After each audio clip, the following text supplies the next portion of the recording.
Sir అసలు ఈ నేవీలోకి మీరు ఎంటర్ అవ్వాలని ఎందుకు అనిపించింది సార్? ఇన్ని జాబ్స్ ఉన్నాయి గదా! నాకు అంటే చిన్నప్పటి నుంచి హ్మ్, డిఫెన్స్‌లో చేరాలని ఉండింది. ఓకే. హై స్కూల్‌కొచ్చేసరికి నాకు ఏవియేషన్ ఎయిర్ ఫోర్స్‌లో చేరాలని చాలా కోరికగా ఉండింది. దానికి నేను కొంచెం కోచింగ్ కూడా తీసుకున్నాను. ఎన్‌డీఏ ఎంట్రన్స్ ఇంటర్మీడియేట్‌లో ఉన్నప్పుడు ఎన్‌డీఏ ఎంట్రన్స్ ఎగ్జామ్స్ నేను ఇచ్చిన తర్వాత ఎస్ఎస్‌బీకెళ్ళినప్పుడు 2 సార్లు ఒకసారి నేవీకి ఎయిర్ ఫోర్స్‌కి ఇచ్చాను ఫస్ట్ టైమ్. హ్మ్. సెకండ్ టైమ్ నేవీకి ఇచ్చాను. 2 సార్లు నేను సెలెక్ట్ అవ్వలేదు. హ్మ్.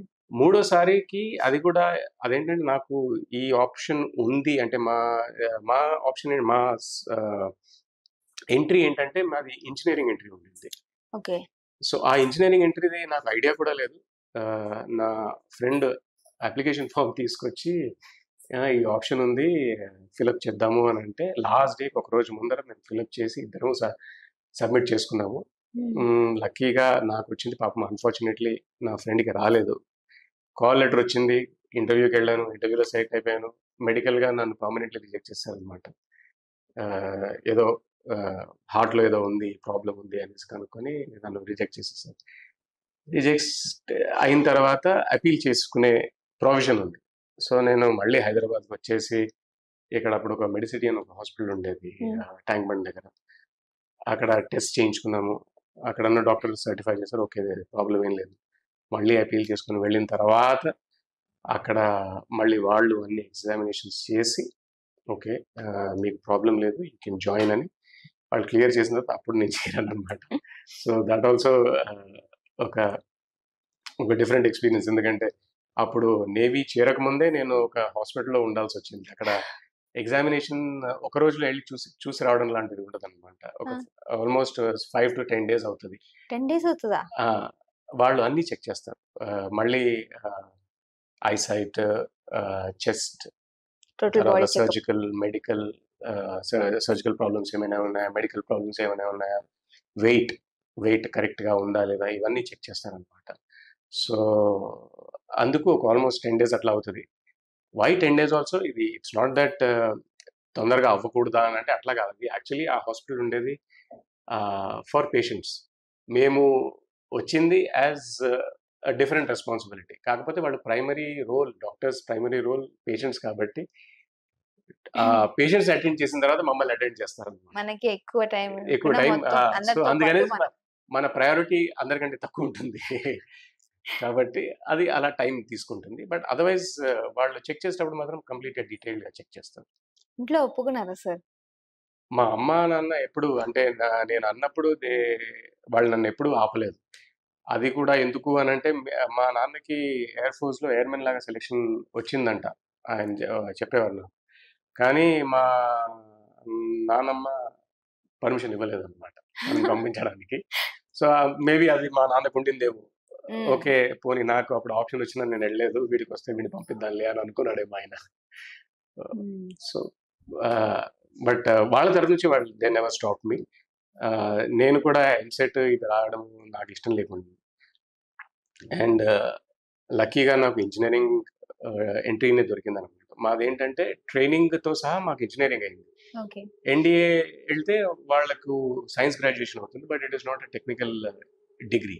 హ్మ్. మాది ఇంజినీరింగ్‌తో కూడిన ట్రైనింగ్ ఉండేదన్నమాట. So, I feel it was టఫర్ than so, ఇంజినీరింగ్‌లో గూడా ఇలా ఐ మీన్ ఈ ఫెసిలిటీ ఉంటదనమాట. ఇంజినీరింగ్ అంటే మేము ట్రైనింగ్‌తో సహా ఇంజినీరింగ్ చదివామన్నమాట. ఓకే. ఆ తర్వాత నేవీలో కంప్లీట్‌గా ఇంజినీరింగ్ అయిపోయింది. ఇప్పుడు ఎవరైతే కేడెట్స్ లాగా చేరుతారో ఆ! వాళ్ళకి ఇప్పుడు ఇంజినీరింగ్ ఎంట్రీనే ఉంది నేవీలో. ఓకే. అండ్ ఈ మోడల్ ఆర్మీలో కూడా they have taken this model. మాది ఇయర్లీ ఎంట్రీ ఉంటుంది. అంటే సంవత్సరానికి ఒక బ్యాచ్ తీసుకునేవాళ్ళు. నేవీ ఆహ్, తర్వాత ఇప్పుడు 6 మంత్లీకి నేవీ అది ప్రోగ్రామ్ పెట్టుకుంది. బట్ ఇప్పుడేంటంటే అందరిని ఇంజినీరింగే చదివిస్తుందన్నమాట. కేడెట్స్‌ని ఇంజినీరింగే చేయిస్తుంది. ఆర్మీలో వాళ్ళు 6 మంత్లీ ఎంట్రీ పెట్టుకున్నారు. అక్కడ వాళ్ళు కూడా ఇంజినీరింగ్ చేయిస్తారు. ఇంజినీరింగ్ తర్వాత వాళ్ళ రెస్పెక్టివ్ డిపార్ట్మెంట్స్ కోర్ ఏదైతే ఉందో దాంట్లో జాయిన్ అయిపోతారు. So, this is a slightly different entry అన్నమాట మాది. సార్ నేవీ ఆఫీసర్‌లు ఆల్‌మోస్ట్ డిఫరెంటే. కొంచెం రిస్క్ గూడా. ప్రతి ఒక్కటి ఆఫీసర్స్ అసలు ఆర్మీ ఈ ఇండియన్ సైడ్ వెళ్ళే ఆర్మీటివన్నీ చాలా రిస్క్ సార్. కానీ దీనికంటూ ఒక డిఫరెంట్ ట్రైనింగ్ జోన్ అని చెప్పారు గదా! అవును. ఎలా ఉంటుంది సార్ అది కొంచెం మాకు చెప్తారా? ట్రైనింగ్ అంటే అది ఎట్లా ఉంటదంటే అందరూ వచ్చినప్పుడు వాళ్ళందరూ వేరే వేరే బ్యాక్‌గ్రౌండ్స్ నుంచి వస్తారు. యెస్. ఫస్ట్ ఆఫ్ ఆల్ ఆ వేరే బ్యాక్‌గ్రౌండ్ అన్న ఐడెంటిటీని తీసేస్తారు. ఆ ఐడెంటిటీని తీసేసిన తర్వాత అందరిని మళ్ళీ ఒక బ్యాచ్ లాగా తీసుకొస్తారనమాట. దానికి ఆహ్, మనకేం చేస్తారంటే మనకు టైం ఇవ్వకుండా హ్మ్. ఒకదాని వెనకాల ఒకదాని వెనకాల ఒకటి కంప్లీట్‌గా ప్యాక్ చేసేసి ఒక పరిగెత్తించడం లాగే ఉంటుందనమాట. అందులో బ్రేక్ అన్నది ఉండదు. హ్మ్. మళ్ళీ మనం ఏదైతే మనకు కొన్ని తెలియకో, తెలుసో తప్పులు చేస్తాం. దానికి సెపరేట్ సెషన్స్ అవుతాయి. అలా అందరిని ఒక గ్రూప్ లాగా పట్టుకొని అందరిని దాన్నేమంటారు పట్టి పిండి ఒక గ్రూప్ లాగా తయారు చేస్తారు. ఆ గ్రూప్ ఒక ఐడెంటిటీ లాంటిది ఇస్తారనమాట. దాన్ని మేము అది ఏంటంటే అది ఆ బ్యాచ్‌కి మనం చెందుతాం గాబట్టి అది మనకు చాలా గర్వకారణం అవుతది. యెస్. అది ఆ ఐడెంటిటీ అన్నది ఇంకా లైఫ్ లాంగ్ అదే కంటిన్యూ అవుతుందనమాట. సో, నేను మా కోర్స్ అంటే నేను చాలా గర్వపడుతున్నాను. సిమిలర్‌లీ నా కోర్స్ మేట్స్ ఎవరైతే ఉన్నారో నా బ్యాచ్ మేట్స్ దే ఆల్‌వేస్ వాళ్ళు మిగతా వాళ్ళ గురించి గర్వపడతారు. అట్లా ఉంటుంది. సో, ఆ ట్రైనింగ్ అన్నది మీకు back to back, back to back అవుతుంది. మీ మీద ఫస్ట్ మీరు జూనియర్‌గా ఉన్నప్పుడు మాక్సిమం లోడ్ మీదుంటుంది. తర్వాత మీరు కొంచెం సీనియర్ అయినప్పుడు మీకు జూనియర్స్ రెస్పాన్సిబిలిటీ ఇస్తారు. అంటే హ్మ్. వాళ్ళని మోల్డ్ చేసే రెస్పాన్సిబిలిటీ మీ దగ్గరుంటుంది. ఆఫీసర్స్ చేస్తారు. కానీ ఆఫీసర్స్‌తో సహా ఎవరైతే సీనియర్స్ ఉంటారో వాళ్ళకి ఎక్కువ ఇంటరాక్షన్ సీనియర్స్‌తో ఉంటుందన్నమాట. సో, అలా సీనియర్స్‌తో కూడా బాండింగ్ అవుతది. సేమ్ మళ్ళీ మనం సీనియర్స్‌గా అయినప్పుడు మనం మన జూనియర్స్‌కి రెస్పాన్సిబుల్ అవుతాం. అలా రెస్పాన్సిబిలిటీ అన్నది కూడా ఇన్కల్కేట్ చేస్తారు. పోస్టింగ్ పెరిగే కొద్దీ టైం పెరిగే కొద్దీ మీరు సీనియర్ అంటే మీరు ట్రైనింగ్ టైమ్‌లో సీనియర్ అయ్యే కొద్దీ కొంచెం హోదాలాగా పెరుగుతుంది. బాధ్యత అలాగే దానికి తగ్గట్టు రెస్పాన్సిబిలిటీ బాధ్యత అనేది కూడా పెరుగుతుంది. బాగా పెరుగుతాయి. యెస్. యెస్. సార్ అలాగే ఇంకొక విషయం సార్, మామూలుగా మీరన్నారు గదా! ఇప్పుడు నేవీ ఆఫీసర్‌కి ఇలా ట్రైనింగ్ ఇస్తారు. మీరు మామూలుగా బోర్డింగ్ అంటే బాగా ఇష్టపడేవారా సార్? నేవీ నేను వెళ్ళాక? బోర్డింగ్ స్కూల్‌లో ఎప్పుడూ ఉండలేదు. తర్వాత అక్కడ చేరిన తర్వాత చాలా హోమ్ సిక్ అయ్యేవాడిని. హ్మ్. ఇక్కడికి ఎందుకొచ్చామా అన్న ఫీలింగ్ వస్తుంది. హ్మ్. కానీ ఆహ్, అది కూడా టైమ్‌తో మనం అడ్జస్ట్ అయిపోయి then you start discovering new things sir and new ట్రైనింగ్‌కి ఫ్రీడమ్. తీసుకుపోయారా సార్ మిమ్మల్ని? ఐ మీన్ ట్రైనింగ్‌కి మిమ్మల్ని గూడా సముద్రంలోకి అలా తీసుకువెళ్ళేవాళ్ళా? ట్రైనింగ్ ట్రైనింగ్‌లో టైమ్‌లో ఉంటారా? మనకి ఎక్కువ ల్యాండ్ మీద ట్రైనింగ్ ఉంటుంది. ఓహ్! కొంచెం కొంచెం ఒక 1, 2 వీక్స్ అటాచ్‌మెంట్స్ లాంటివి పెడతారు షిప్స్‌కి. అంటే షిప్ లైఫ్ ఎలా ఉంటుంది కొంచెం ఆ! ఐడియా రావాలి అన్న ఐడియా తోటి ఆహ్, మమ్మల్ని అటాచ్ చేస్తారు. అప్పుడు షిప్స్‌లో ఎలాగుంటుంది. ఎందుకంటే నేర్పించేటప్పుడు అది ఎక్కడ ఉపయోగపడుతుందని కొంచెం ఐడియా వస్తుందనమాట. హ్మ్. ఆ అటాచ్‌మెంట్స్ కూడా ఉంటాయి. మళ్ళీ ఇది ఓన్లీ కెడెట్స్ లాగా ఉన్నప్పుడు. ఆఫీసర్ లాగా అయినప్పుడు ఎక్కువ డీటెయిల్డ్‌గా ట్రైనింగ్ ఉంటుంది. మనం చదువుకున్న థియరీని ఎలా అప్లై చేయాలి? ఎక్కడ అప్లై చేయాలి? ప్రాక్టికల్‌గా మెషినరీ ట్రైనింగ్ ఉంటుంది. అంటే ఆన్ జాబ్ ట్రైనింగ్ అంటాం మేము. హ్మ్. డిఫరెంట్ డిఫరెంట్ బ్రాంచెస్‌కి different different types of trainings ఉంటాయి. అప్పుడు షిప్‌ని ఎట్లా నడిపిస్తారు? దానికి తగ్గ రూల్స్ ఏంటి? మనం బయటికెళ్ళినప్పుడు మనం సముద్రంలో ఉన్నాము అనంటే ఇప్పుడు వేరే వాళ్ళని చూస్తే ఏంటి? మీకక్కడ చేపలు పట్టుకునే వాళ్ళు కనిపిస్తే వాళ్ళని మీరెలా ట్రీట్ చేయాలి? ఒకవేళ మీకు షిప్ ఎదురుగుండా వస్తుంది అంటే మీరెలా దాన్ని షిప్‌ని తీసుకెళ్ళాలి? ఇట్లాంటి రూల్స్ అన్నీ ఉంటాయి. ఇవన్నీ నేర్పిస్తారనమాట. అవి ప్రాక్టికల్‌గా కూడా ఫస్ట్ థియరీ నేర్పిస్తారు. దాని తర్వాత మిమ్మల్ని ప్రాక్టికల్‌గా చేయిస్తారు. ప్రాక్టికల్‌గా చేయించిన తర్వాత అప్పుడు మీకు ఇండిపెండెంట్ చార్జ్ ఇస్తారనమాట. So, hmm. డిఫెన్స్ ఫోర్సెస్‌లో యాస్ ఎ థంబ్ రూల్ ట్రైనింగ్‌కి చాలా ఇంపార్టెన్స్ ఇస్తారు. ఎందుకంటే ట్రైనింగ్ ఎంత బాగా జరిగితే అంత బాగా మీ జాబ్‌ని హ్యాండిల్ చేసుకోగలుగుతారనమాట. Training important. 100% మీరు ట్రైనింగ్ మీరెంత సీరియస్‌గా తీసుకొని చేయగలిగితే మీ జాబ్‌కి మీకంత హెల్ప్ అవుతుంది. మీరు చదివిన థియరీ ఏదైతే ఉందో మీకు మొత్తం దానికి తగ్గట్టు ప్రాక్టికల్ ట్రైనింగ్ అవ్వకపోవచ్చు.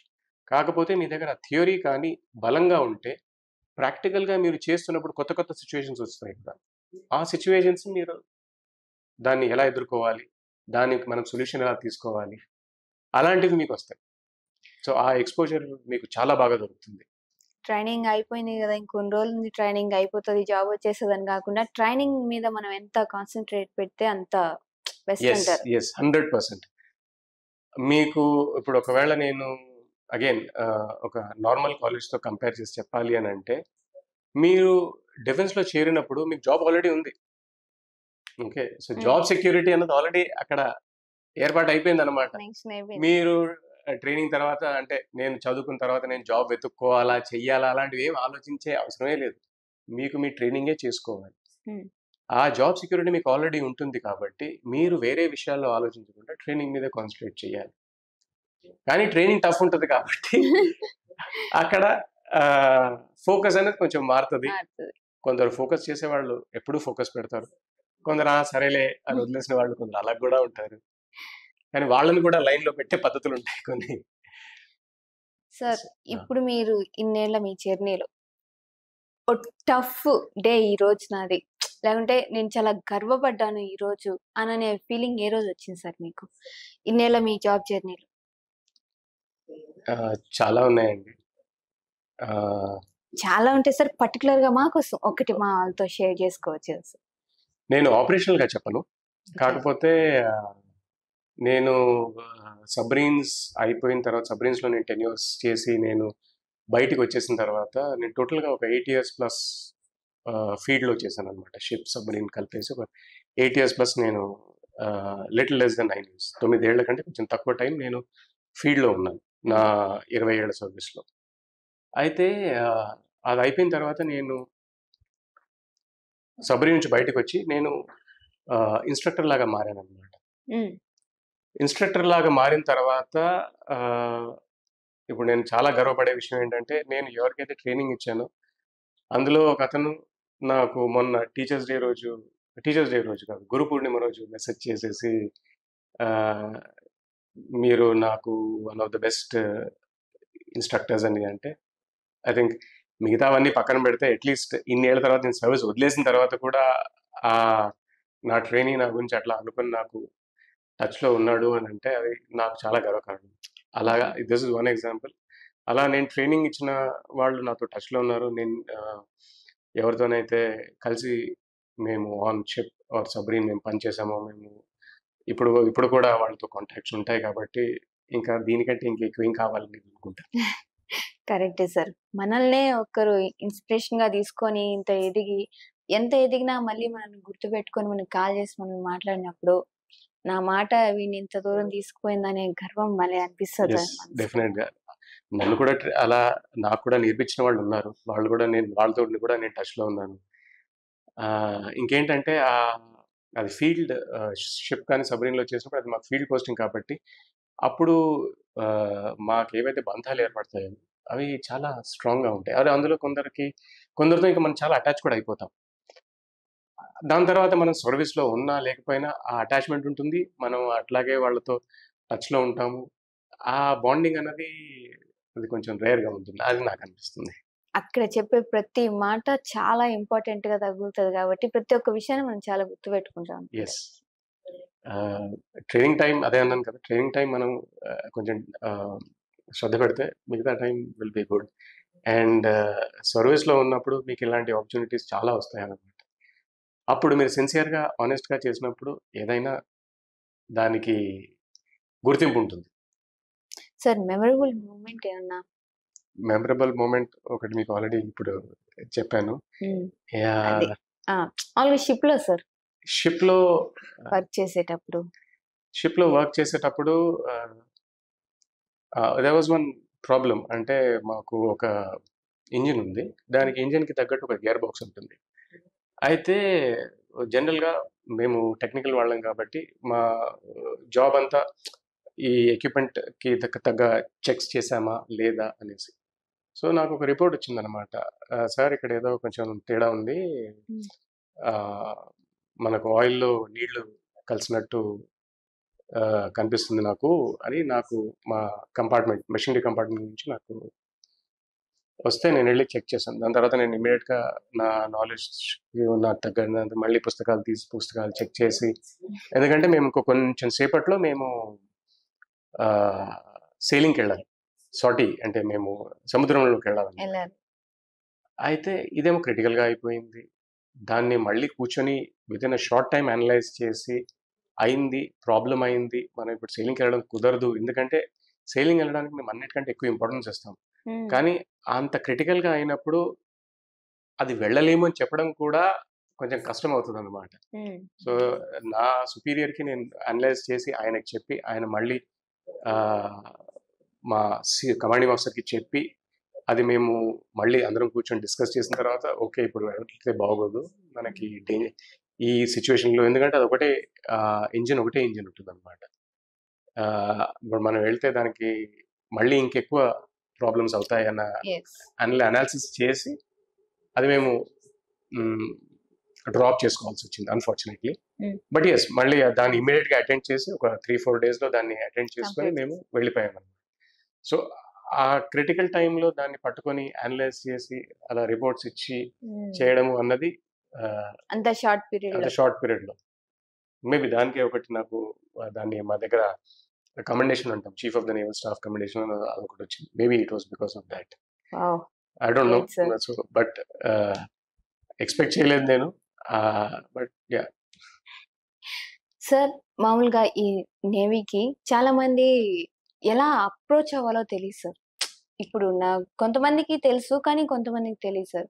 వాళ్ళకి ఏమన్నా మీరు చెప్పగలరా, ఎలా అప్రోచ్ అవ్వాలి, దేని ద్వారా? ఫస్ట్ ఏంటంటే మీరు నేవీలో చేరాలంటే మీకు ఇంట్రెస్ట్ ఉండాలండి. మీకు అన్ని అనిపించినట్టు మీకు అడ్వర్టైజ్మెంట్లో చూపించినట్టుగా జాబ్ ఉండదు, తేడా ఉంటుంది ఎట్లాగైనా. కాకపోతే మీరు ఓపెన్గా వెళ్తే మీకు డెఫినెట్గా ఆపర్చునిటీస్ వస్తాయి, మంచి మంచి ఆపర్చునిటీస్ వస్తాయి డిఫెన్స్లో. That is the first. Second, approach కావాలి అని అంటే ఇప్పుడు చాలా లెవెల్స్ ఉన్నాయి. మా టైంలో అంత ఇన్ఫర్మేషన్ లేదు, అంత అవేర్నెస్ లేదు. ఎవరో చెప్తే కానీ మనకు ఆ ఇన్ఫర్మేషన్ తెలియదు. ఇప్పుడంటే అంత ఇంటర్నెట్లో అవైలబుల్ ఉంది. సో నేవీలో చేరడానికి ఫస్ట్ 2 బేసిక్ కేటగిరీస్, ఒకటి ఆఫీసర్ ఎంట్రీ, ఇంకొకటి సెయిలర్స్ ఎంట్రీ అంటాం. సెయిలర్స్లో కూడా అందులో డిప్లొమా హోల్డర్స్, అంటే ఇప్పుడు ఇంజనీరింగ్ డిప్లొమాస్ చేస్తారు కదా 3 year కోర్సెస్, ఆ టైప్ ఒక ఎంట్రీ ఉంటుంది. అది కాకుండా ఇంకా వేరే ఎంట్రీ ఉంటుంది. సో ఈ రెండిట్లో ఒకటి చూస్ చేసుకోవచ్చు. చూస్ చేసుకున్న తర్వాత దానికి కావాల్సిన రిక్వైర్మెంట్స్ డెఫినెట్గా యాడ్లో ఇస్తారు, ఏదైతే అడ్వర్టైజ్మెంట్ వస్తుంది పేపర్లో. లేదంటే ఇప్పుడు there is a website, I think join Indian navy అని ఒక వెబ్సైట్ ఏదో ఉంది. ఆ వెబ్సైట్లో చెక్ చేసినా అందులో మీకు ఇన్స్ట్రక్షన్స్ ఇస్తారు. ఆ ఇన్స్ట్రక్షన్స్ తీసుకొని ఫస్ట్ ఏంటంటే ఫిజికల్ ఫిట్నెస్ ఒకటి మీరు చెక్ చేసుకోవాలి. Before physical fitness I will say that మన ఎడ్యుకేషన్ క్వాలిఫికేషన్ ఏదైతే ఉందో మనకు అది సూటబుల్ అవుతుందా లేదా, మనకున్న ఎడ్యుకేషన్ క్వాలిఫికేషన్ వాళ్ళు అడిగే క్వాలిఫికేషన్కి మ్యాచ్ అవుతుందా లేదా, అదొకటి చెక్ చేసుకోవాలి. అది చెక్ చేసుకున్న తర్వాత ఫిజికల్ ఫిట్నెస్ కొద్దిగా మనం వర్క్ చేయాలన్నమాట. ఆ ఫిజికల్ ఫిట్నెస్ కూడా అయిపోయింది అని అంటే కమ్యూనికేషన్ స్కిల్స్ కొంచెం పాలిష్ చేసుకోవాలి. అంటే వాళ్ళు అడిగిన దానికి మనం స్పష్టంగా సమాధానం చెప్పడము, ఇవన్నీ కూడా చూస్తారు. These are actually skills which everybody needs. Communication skills everybody needs. ఇప్పుడు కొంతమందికి వాళ్ళకి బాగా ఐడియా ఉంటుంది, నాలెడ్జ్ బాగా ఉంటుంది, కాకపోతే వాళ్ళు ఎక్స్ప్రెస్ చేయలేకపోతారు. Correct sir. అది వర్బల్, అదొకటి వర్బల్ ఉంటుంది, ఇంకొకటి రిటర్న్ ఉంటుంది. సో ఇవి కొంచెం ఇంప్రూవ్ చేసుకోవాలి. వర్బల్గా మీరు ఓకే ఉన్నా కూడా రిటర్న్ తగ్గట్టు మీకు అంత అవగాహన లేకపోయినా కూడా మీరు ఎక్స్ప్రెస్ చేసుకోగలుగుతున్నారు అని అంటే మీకు ఛాన్స్ బాగుంటుంది. మెయిన్ కమ్యూనికేషన్ స్కిల్సే ఉంటాయి. Physical fitness, communication skills and thinking ability. Lastly thinking ability అంటే మీకు ఒక ప్రాబ్లం ఇస్తారనమాట. ఆ ప్రాబ్లం ఇచ్చినప్పుడు మీరు ఎక్కడ ఇరుక్కుంటున్నారు, లేదా మీరు ఆ ప్రాబ్లమ్ని బాగా అనలైజ్ చేసి నేను దీన్ని ఎట్లా సాల్వ్ చేయగలుగుతాను, దీనికి నాకు ఇది కావాలా లేకపోతే నేను ఇతన్ని అడగొచ్చా అతన్ని అడగొచ్చా అన్నది ఇమీడియట్గా రెస్పాండ్ అయ్యి దాన్ని అనలైజ్ చేసి దాన్ని సాల్వ్ చేయగలిగితే that is one of the most important skills that is required in defence forces. yes, correct sir, correct.